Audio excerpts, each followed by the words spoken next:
You're listening to the Reinvest Podcast, where each Tuesday we will show you how to reclaim, reconnect, and refocus your life by bringing you the top real estate professionals in the industry. We'll pull back the curtain so you can implement these tools and tactics to build generational wealth. Your hosts, Garrett Gatton and Seth Simonillo. Hey guys, thanks for joining us here for episode 43. Seth and I get to show you how to maximize your life through real estate. It's been a wild ride here, man. A lot going on in the economy, a lot going on regionally. But overall, one of the big messages I think that investors have been coming up with is there is a way to make money in real estate no matter what market you're in. I think between interest rates, how they've been so volatile, and the stock market has been nutso, and most people are depressed about their portfolio right now. But it reminds me of just like a teenage, I don't want to say girl, just a teenager in general. You know what I mean? It's just real volatile. Life is so fragile. So it's been really interesting. So today we have a great guest on. We have Chris Price with Red Fox. Wow, I don't know why I sound like I Red Fox Multifamily. Red Fox Multifamily. Chris, how you doing? Doing great, guys. Thanks for having me. Yeah, it's good to have you on. So where are you located? We're here in Northwest Ohio. Where are you located from? I'm located in White Plains, New York, which is a suburb of New York City, about 30 minutes outside. Wow. The Big Apple. Yes. But I tell people, my journey is an interesting one. I'm originally from Greensboro, North Carolina, but then my family migrated up to the Northeast, in the Connecticut area. I grew up another part of my life in Danbury, Connecticut. Very proud of both of those places. Shout out to the Yukon Huskies, who just won the national championship. And then, my wife and I, we decided to set up shop here in Westchester County, New York, and White Plains, New York specifically, where we're raising our family. It's been a great opportunity. Awesome. Now, you had, looking on your bio and stuff, you're very proud of your family. So go ahead and tell us about your wife, your kids, and what your family looks like. Yeah, so I am married to my wife. It will be 15 years this summer. Thank you. My wife Allison and I, she and I are really just we've grown a lot together over the years. That we actually met at Marist College, where as undergraduates, and kind of went our separate ways, and then we found ourselves together going into our senior years, and we've been together ever since. And we together, the two of us, we have two beautiful kids, healthy, beautiful kids, thank God. My son Caden, he is 9 years old, and my daughter Zoe will be turning 11 years old next week. So we're looking forward to that. So let's just be honest here. I mean, your now wife, was it the D1 college football thing that you had in your favor that got the deal done, or? Yeah, I think it was my brilliance and my intellect. No, in all seriousness, that I think there was some mutual attraction there, but we ended up, like I said, going our separate ways. And I think that was necessary for us to both grow individually. And then, as the universe would have it, our worlds collided again. And we were able to, spark something off, and the rest is history, as they say.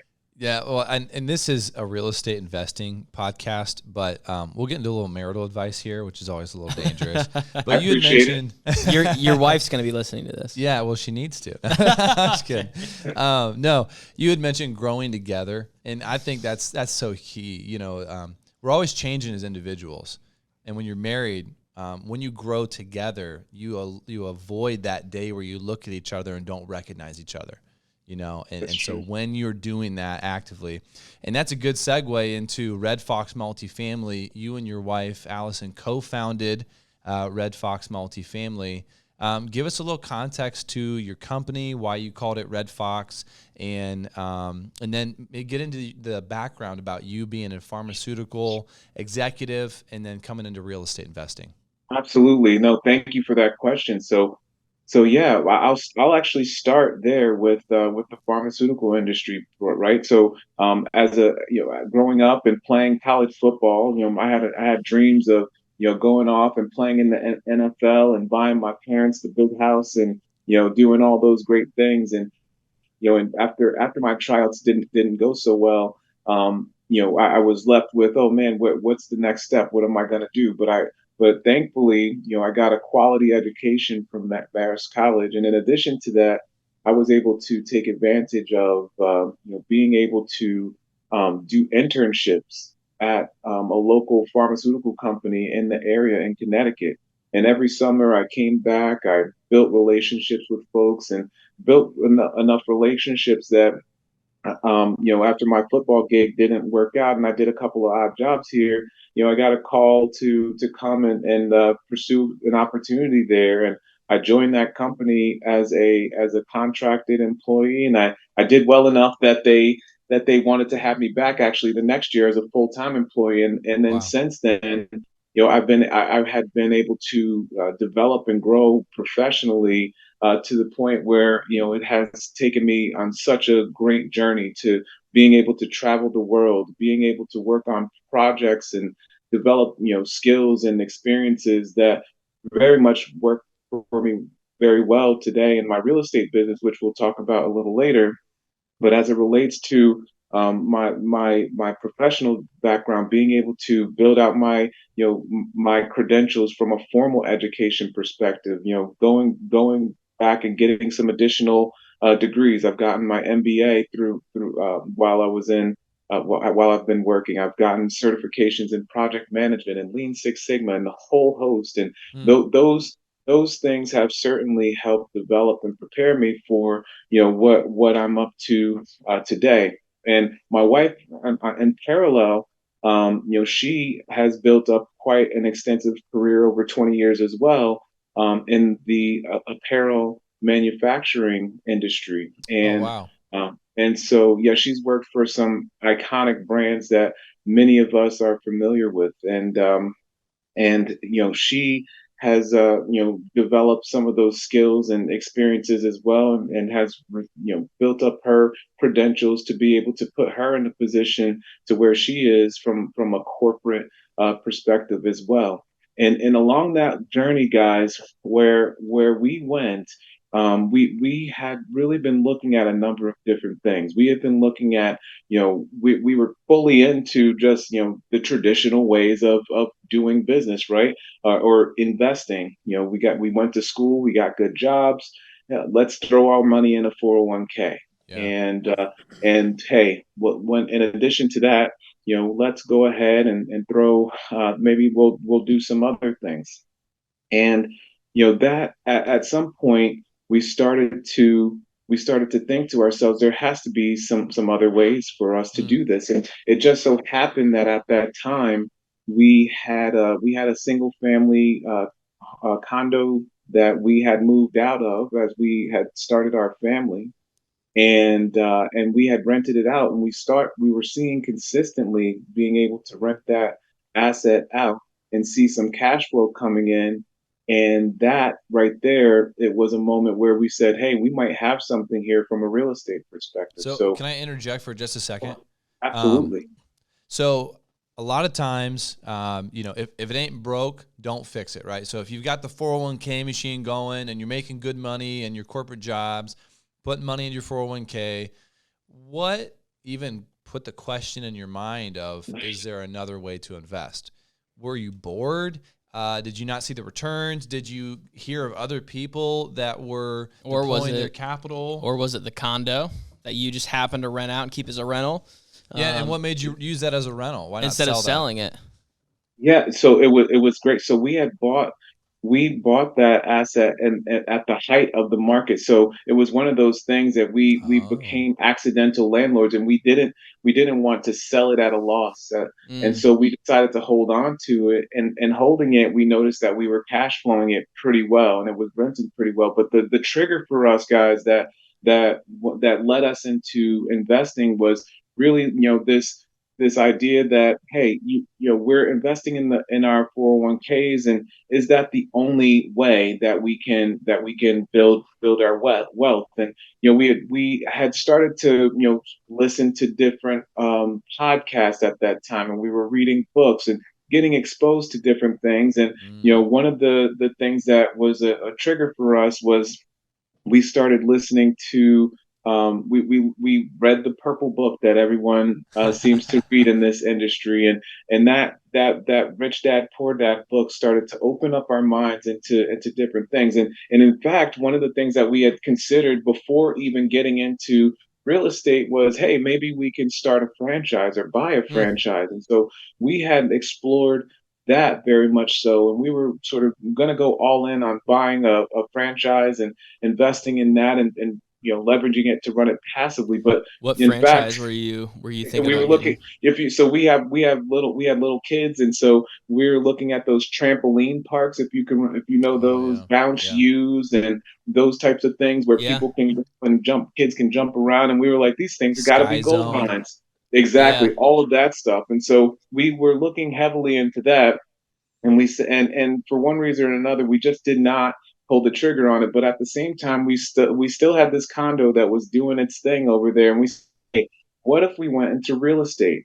And so we started looking at the real estate investment opportunities, and really got into a point where we were like, okay, there's an opportunity here for us to really exploit this. How can we do it, and how can we get enough of these single family homes to be able to reach our financial freedom number? Hmm. How many of these things do we need to do? And so we started, counting those things out, and once we got to we saw the number of single family units that we needed to acquire in order to replace our earned income, and we were like, we gotta maybe pivot strategies. That's going to take too long, too much Yeah. brain damage to get there. How can we get there? How can we You're a get there wise man. faster? And then that's when I started learning about syndications, and I'll go deeper into there in a little bit. But that's sort of the short around how we started getting into the multifamily business, and I'll tell you a little bit So about that. is Get there. that when you started Red Fox Multifamily? So in fact, we started that came a little bit further down the journey. So we initially started as passive investors. We wanted to learn this business before we started a business, and we were completely content with investing passively in other people's deals. As I mentioned, I had spent a lot of time and being able to conduct a lot of research and learning about what the syndication business was, and listening to different podcasts. In fact, I think the first time I heard it, it was I was listening to a podcast, and it was Brad Sumrock talking about Mm. real estate syndications. I'm like, wow, that sounds interesting. And Hmm. he's saying, hey, you don't need to graduate from single family to go to multifamily. You can go right into multifamily. I Oh just thought yeah. that was going to be impossible, and that was such a influential thing. And I started hearing it over and over again. Why did that feel impossible? What were those limiting beliefs that You, kept you you from know thinking what? that? It's a great question. I think the limiting belief really was, I felt it. I will full out say that I felt that I needed to graduate from single family. So we had built this whole entire strategy around getting to financial freedom using turnkey single family rentals. And we were going to do that, focus on strategic markets in the Southeast and the Midwest. And that was going to be our plan and our path out to financial freedom. But then we started to realize that, hey, more and more education, more and more information. Hey, you don't have to do the whole thing when it comes to syndications. You can partner with other people that can bring comparable skills to yours. You can take down larger deals and share in these things. And that idea was something that was really attractive to us. And so we we got into this, focusing on it as passive investors. And as passive investors, we started, learning the ropes and getting more educated. And you mentioned earlier the idea about, growing, whether you're growing together or growing apart. And it has been a journey for us. My wife and I was consuming all of this information. I would send her Hmm. podcasts. Hey, babe, you got to listen to this, or look at this article. And there was definitely a point in time where I'm on full blast, 100 miles an Yeah. hour going, and she's not at the same pace as me. So it was important for us to have that dialogue and pause and check in with each other. And hey, here's what I'm learning, and here's what's happening. And we that did allow us to make sure that we were always growing or Yeah. together, and that she was super supportive of everything that we were stepping into, so that she was knowledgeable and aware, and just once we were able to have those conversations and make sure that the ideas connected, it was green light. Let's go, let's Yeah. do it. When did you make the jump to active investor? What did that first deal look like?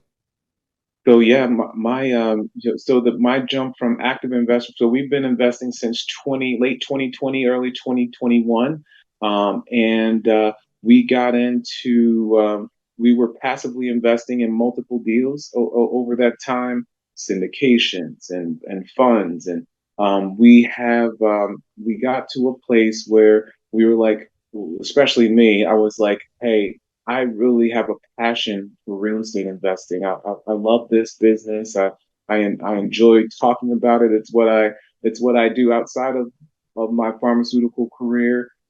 I want to go deep into real estate, and so I started to I started to look at how can I really do this in a way that is going to help us accelerate our growth and development in this space? And then how can I make sure that if I'm partnering with others, and I'm bringing in investor capital, how can I do it in the most responsible way? And so, guys, I started researching different coaching programs and mentoring programs so that I could really do that. And so in April of 2021, or excuse me, 2022, excuse me, just a year ago now, it was March. Let me be clear. March of 2022, I was able to. We invested in a coaching program, and what went deep into the education and took advantage of that. All listening to all the content, reading all the Yeah. content, Yeah. taking advantage of those environments, and from there, that created a lot of opportunity to be connected to different operators, different partners in these communities that are all people that are focused on this exact goal. And that was a great community. That is a great community to be a part of. And that's What sort of was what set me that coaching community you committed to? that. The coaching community that I signed up for was the Michael Blanc Yeah. Deal Oh yeah. Maker Mastermind and Coaching Never heard Programs. of him. I'm just kidding. Yeah. That's awesome. So yeah, and I did. I mean, I think there are so many great programs out there. I tell people you can't go wrong with. Well, let me not say that. I did a lot of research on those coaching programs. Right, I looked at Brad Sumloss, I looked at Jake and Gino's, and the whole host of them. And it's not for me. It was about which one at the moment resonated with me the Yeah, most, with right. where I was in my journey. And Michael's program did that for me. And I had no regrets from there. And so one of the things that I tell people that want to get into this business is that it is worthwhile investing in other people's system. Okay, it's not necessary for you to try and go figure out what someone else has already done. You Right. To can. go recreate the wheel.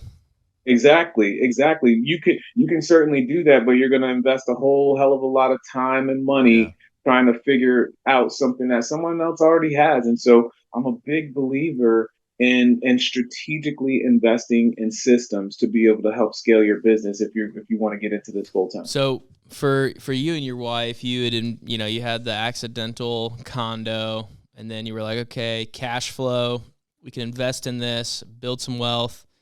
Felt a little bit intimidating and unattainable to scale that business.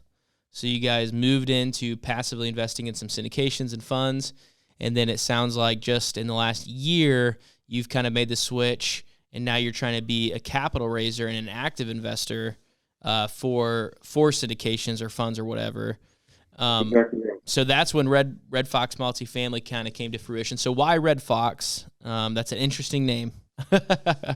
Yeah, so no, it's a great question, and so yeah, we started Red Fox Multifamily about a year ago in March of 2022, and we started it because Marist, the mascot for the school, is the Red Fox. Oh, okay. And when we were thinking about the names that we could name our company after, we said, let's go back to where it all started for us. We have some of our most dearest friends and basically people that are part of our family where we met, where our journey began together. It goes back to the school that we went to for our undergrad years, and the Red Fox. And so we said, hey, Red Fox Multifamily is what we'll name our company after. And since then we've been actively building up partnerships with operators throughout the country, in strategic markets in the Southeast and the Midwest, to be able to partner with them and and raise capital, provide investor relations, marketing support as a part of these deals. And we just recently closed on our first deal as active Wow. investors in Congrats, Dallas, man. Texas. Yeah, man. So it was an awesome opportunity to be partnered up with some guys who were part of our community, and looking forward to continuing to partner with them and others as we scale and grow our business. What was the deal? Yeah, tell us a little bit about the deal. How large was it?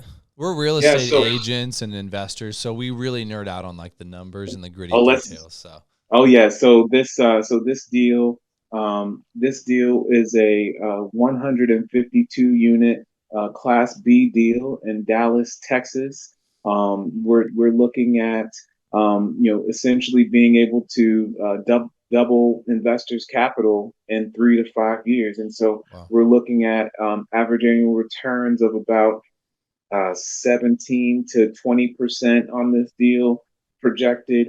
We're looking at and cash on cash return in this market, in this interest rate environment. You guys talked about the Mm-hmm. market at the opening, right? That we're projecting a 7% cash on cash return. So really a solid Wow. investment Wow. for investors at this point in time in the marketplace, and to get into a secure B class asset Yeah. that should really be a really nice deal for us when we all exit. Dallas is competitive, Yeah, for it is. sure. When we came back from that conference, there were a lot of big operators that were like, "Hey, our sights are set towards Dallas," and so I guess walk us through that. What's it like to go after a pretty sizable property that would be on a lot of people's radar? Because I'm sure that 152 unit was probably like a $1 million property, right? Yeah, yeah, not quite, but yeah, but no. In all seriousness, what it was, this deal was an awesome. It was an awesome deal. 19.2 million actually, $1 million deal, with a 9.2 million capital raise. So Wow. it was a sizable deal, and we got some solid terms on it. But going into that mark, one of the things that really is beneficial for me, guys, and I'll take a brief journey just to tell you a quick story about how I got to partnering with these guys, and it really came down to initially coming um, into syndications and starting our business. I was really focused on linking up with specific individuals, and had invested a lot of time and effort to being able to grow something, and then that the band disbanded. Everyone was going on their separate ways, and I'm like, oh man, what's going to happen now? We invested so much time with one another, and now we're not even keeping our group together. What can we do? And so I looked at that as an opportunity really to be able to invest my time and focusing on building strategic relationships Mm, in certain markets, the best markets in the country, to be able to focus on the skills that in the network that I have and what I bring to the table, as someone who lives in one of the wealthiest counties in Westchester County, New York, in the country, and a lot of well-to-do people in this area, and connected to a lot of well-to-do people in the pharmaceutical industry. I know that these folks, want to be able to invest and grow their money and build their wealth for their families. And maybe they do need a little bit of education about real estate investing, and why couldn't I be that conduit to those investors in my community to connect those investors to great markets with great deals and Yeah. help them diversify outside of the stock market and really, as we'll talk about later, recession proof their retirement. Yeah. Yeah. So why don't we break that down? What would be the benefit of investing in a syndication, investing in some real estate, as opposed to them going out and investing in the 401k, especially if it's like an employer is going to match up to a certain amount in your 401k. So, I mean, that's kind of double compounding. The employer is going to compound it, then, whatever the market's going to do. And then, there's the stock market. I mean, there's kind of a lot people can invest in right now. So what is your message? What is the benefit of people going into real estate, specifically for syndications like what you're doing? Yeah, so for what I tell investors is really a couple of things. One, I talk about the importance of being able to diversify outside of the volatility of the stock market. Yes, the stock market it is made easy for us to just put our hard-earned money there. It's made easy to put our money into that 401k and just automatically directly deposit it into that account, and then to get the company match and all of those things. But who's to say that throwing good money after that is a good idea, especially in this market, right? Like the dollar for dollar match. One has to ask themselves, you're putting your money in there, and then we are literally. And there was an article that was published late last year by Fidelity that said 401k accounts lost almost 23% in 2022. Wow. And so wow. Continuing to just throw your money in that asset just as it's the only way is something that I think is naive. And the old saying, or putting all of your eggs in one basket, is not necessarily the wisest thing. So I definitely stress that point to my investors. And then I talk about our philosophy and how we've developed that over the years, and getting to a space where we are focused very much on investing in real assets that cash flow, that appreciate, that hedge against inflation. What I anchor onto, and this is not to diminish any other physical assets like self storage or any of the other car washes, etc. But when I think about boiling it down, we talk about being conservative. We talk about being conservative because what's more conservative than what someone needs in their life?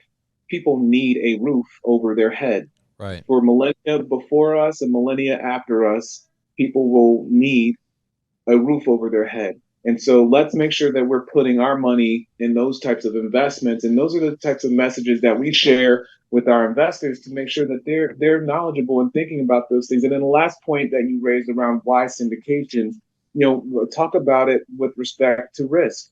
We, as coming from single family space, and when we were vacant, we were 100% vacant. And well, hey, we have to float our mortgage, and now we have to float this rental until we get another lease in place.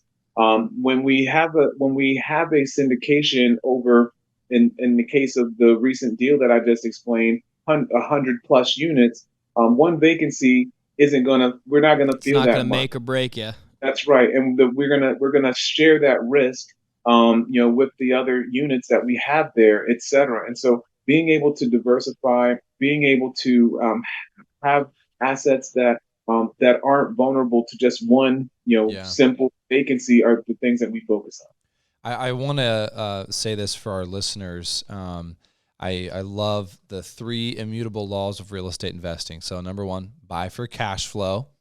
Number 2, secure long-term, low leverage debt.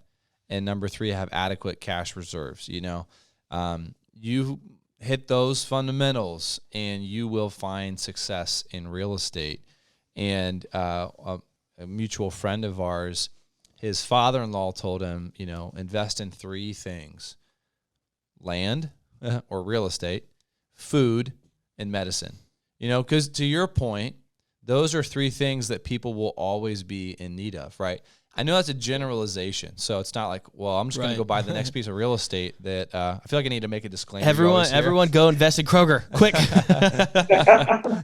So, that's a generalization. You have to, but it almost helps to simplify things a little bit because there's so much information out there on the internet. Everybody's got a video. Everybody's got a program. Everybody's got something they're trying to sell, some angle that's new, that's whatever. Cryptocurrency. I jumped on the bandwagon, and then when the bandwagon crashed, I was still on it, and I'm still laying on the roadside right now with cryptocurrency. But that was something that was untested. It was speculative. It wasn't a real asset, right? People make their arguments, and I still believe in it. But boil it down, simplify it. Real estate. You can't make more of it like land. There's never going to be more of that resource. And I think that's we were talking about this on another podcast. For the longest time, it was reserved for the elite. It was reserved for the people at the upper echelon of society, that there was high barrier to entry. And now you're finding, you have a network of people that are high net worth individuals, and maybe they feel intimidated by real estate. Maybe they don't even know the benefits of real estate. And so you are an inroad to them. Mm-hmm. One of the questions I want to ask you, though, is, we have a mixture of passive investors and active investors that are our audience base on the show. And what would you say? So this is more a question where your answer is directed towards our active investors. As you started to meet with people in your network about, placing money with you into deals, what were the questions or the concerns that they had that they vetted you as an active investor? And what lessons could we then kind of help our active investors learn from that? It's a great question, and this is a question that I get often from investors, passive investors that I speak to, or prospective passive investors that I speak to all the time, right? And it kind of connects back to what I was talking about in terms of the messaging that I share with investors when I speak to them. In addition to the need for housing that will always be there, the tax benefits, the cash flows. I also talk about the fundamentals of in that. Do you want to be a landlord, or do you want to hand over the keys, so to speak, to those people that are professional investors that know what they're doing and are able to manage that asset effectively for you to get the most out of it? So go ahead. So I love it. So let's go a step further, and I think maybe what Garrett was trying to get at is, how do they vet you? Yes. They're sold on real estate, they're sold on the benefits, they're sold on maybe even a syndication, like the strategy model. They're sold on that. But how do they vet you and be like, okay, I trust Chris to go in with Chris, or Red Fox Multifamily? So it's a great one of the things that I invested significantly in into getting into this was building a platform before I even have a deal. And what I mean by that is I started a virtual meetup called Wealth Mindset in Real Estate Investing. It's a meetup. Now it's over 900 plus members. Now I don't get 900 members that join my meetup every other week when I have a meeting, but we have people that are there. We utilize that meetup as a platform to educate investors and prospective investors on what's going on. And I bring in expert speakers like you guys and others to come in and talk about syndications, talk about tax benefits, talk about how you can utilize tax value life insurance to invest in real estate, those types of things that open people's minds up to things that they might not have had any ideas to, but by me being the host of this platform, puts me in proximity with experts that gives me additional credibility. And so when people ask me, and by the way, to your question, more directly to your question, I also talk to my investors when they're vetting me. I have passively invested. I needed the proof of concept first before I even started singing my song to everybody about investing in syndications. I needed to be able to have proof of concept. Does this work? And when I wire my $50K over to someone? Am I Right. going to get back? And how does that look? And when I started seeing that, all of those things and being able to speak to those passive investors when they're vetting me has been so powerful because they can see that I'm doing it. They see the platform that I have, and there's the relationship that I have with them that we're able to have Right. that bond, be able to break through anything else. That's good. Yeah. That's awesome, man. Yeah, that's I mean, you're bringing value to people, and because of that, they, start to trust you, and you become the expert, and yeah, it's awesome. So we're going to move on, and we're going to go into our smaller pocket segment. So, Chris, go ahead and tell us your worst deal in real estate. What happened? What was the deal? What went wrong? And then most importantly, what did you learn from it to impart to our guests? You could even maybe do some fake tears or something like that, something to sell it, Yeah, that's right. No, well, hey, look, man. So we talked about that single family that we had earlier, and when we finally decided to sell that thing, and we wanted to sell it, but we wanted to do a 1031 exchange, and we wanted to do that 1031 exchange into another asset to be able to scale us into something larger that would cash flow more. That didn't work out so well for us, and it didn't work out well because we I, I was not extremely clear beforehand on the types of properties or assets that I would want to do that 1031 exchange into. Despite all of my research and knowledge and knowing and going into this, I was ill prepared to cut it all the way down. The blame is laid at my feet in terms of not identifying the assets or viable assets that we could do the 1031 into to be able to defer the tax. And so I had line identified deals. They weren't the best deals, but they were. I didn't want to just 1031 into something that was going to be a headache and a project for us. We wanted to make sure that it was something that we could make more passive. And one of the reasons, just for additional context, we had thought we were going to have enough capital to 1031 into a syndication as a TIC or something along those lines, or a tenant in common for those investors who may not know what that is. And we had tried to get into that, but unfortunately, it just didn't happen. And so that fell apart. And it's in the end, it's not going to crush us, but we definitely wanted to be able to do that and scale our business faster. But it will be, those resources are redirected into the business in other ways now. So essentially, you're just going to take the proceeds, take the additional tax hit, and kind of continue to move forward. Yeah. Correct. So the message out there to the investors is to definitely be thoughtful about your 1031 exchange. When you have that opportunity, identify those properties. Know before you even go in that you're going to do a 1031 exchange, and start identifying things sooner rather than later. What was the tax liability? It's the tax liability is on that one. It's luck. So we had a situation where it will be about, I want to say about 10%. So it's not crushing, but it's certainly going to be something where but with other things that we had going on, if we can't offset it, we're gonna pay some tax in the tax year. So it's not gonna be bone crushing though.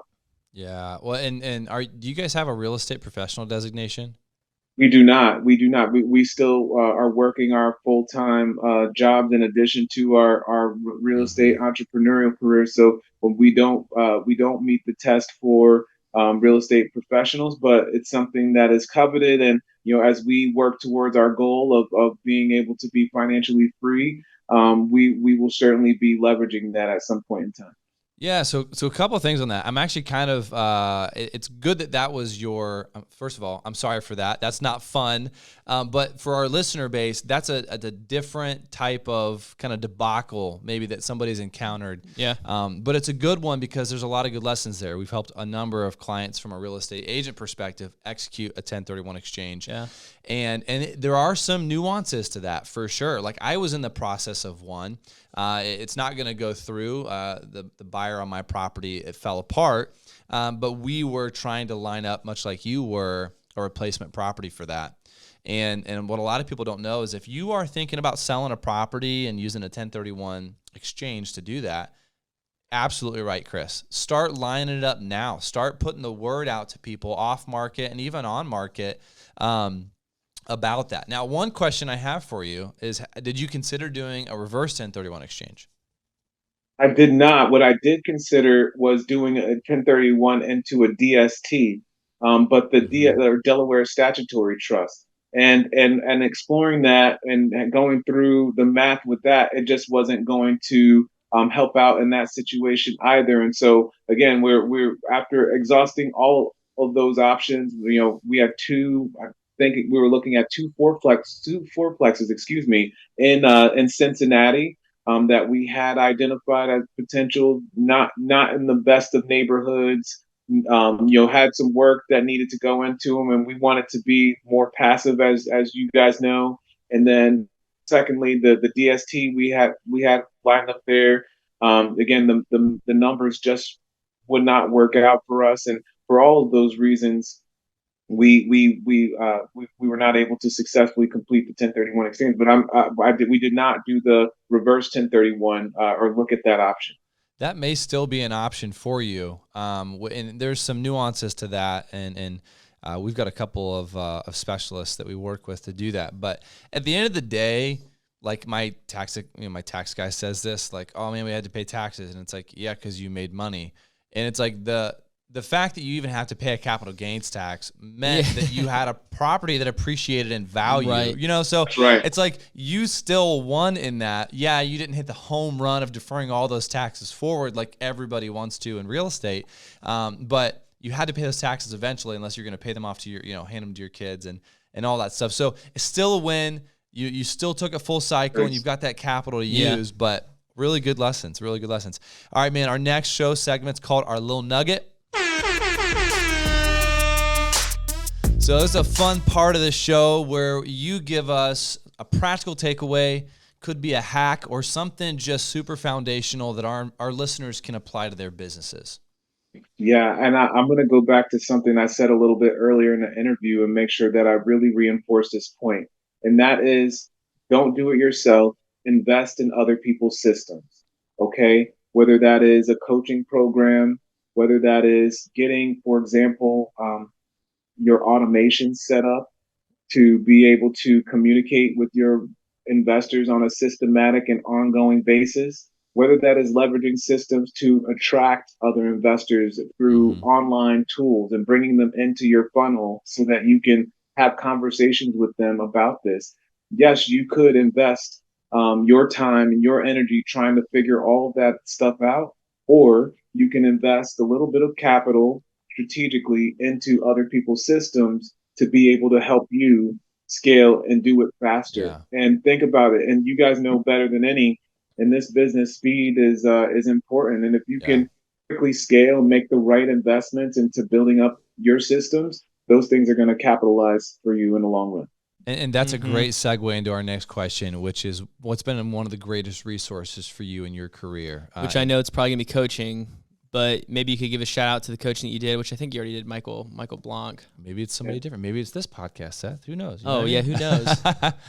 Yeah, well, look, I would say there are so many people. Yes, the Michael Blanc program has been phenomenal. My mentor is a guy named Philippe Schuligan. He's been terrific to work with and really coaching me through some situations. Of course, I think we were connected through Julie Holly, who's been just a very great inspiration for me, and had a chance to speak on her podcast. But really, in terms of the value and the people, I talked about my wife and the support that she provides here, but making it very clear in terms of the real estate investing in particular. Again, anchoring in on the systems, being able to leverage. I will shout out two that I'm actively using right now that have been really great resources. The first is Yakov Smart and his Investor Attraction Academy, being able to leverage LinkedIn automations to be able to bring people in my network closer to me so that we can have real conversations that ultimately lead me to educating them on what real estate syndications are and leading them to becoming investors with me. That's the first. And then secondly, to be able to nurture the investors that I have both through that funnel and through my my meetup that I have, and the hundreds of names that I have on that list. And it has been a guy by the name of Jason Wright and the Intentionally Inspiration team. They have helped set up my active campaign funnels and automations to be able to nurture my investors and prospective investors, to keeping them informed on education in addition to the content that I'm able to publish out on an ongoing basis too. So those, I would say, again, investing in systems and tapping into those things, I would say those are very valuable. We can relate to that. It is amazing. Systems are really, they're a part of your team. It's not maybe a person per se, but it's something that gives you some scale and the ability to amplify what you're doing. Lastly, Chris, what's one way that our listeners, our audience, can follow your guys' continued success? Yes, you can find me on LinkedIn at Christopher Price. And you can also go to get some free information at and access our free webinar at redfoxmultifamily.com /consultation / and that will be able to give you some information on us, set up time to talk, and we'll be able to learn more about each other. Awesome, man. Yeah. Well, dude, thank you. Thanks for taking the time to share your story with our listeners and your why. Had a lot of fun today. Thank you very much, guys. Appreciate the time. As always, excited that you joined us on another episode of the Reinvest Podcast. If this episode added to your tool belt or left you feeling inspired, go ahead and share it with a friend. Stay tuned every Tuesday for new episodes. And if you want to get in touch with us, go to our LinkedIn or Facebook profiles and shoot us a message. Move farther, reach higher, and grow deeper. See you next time.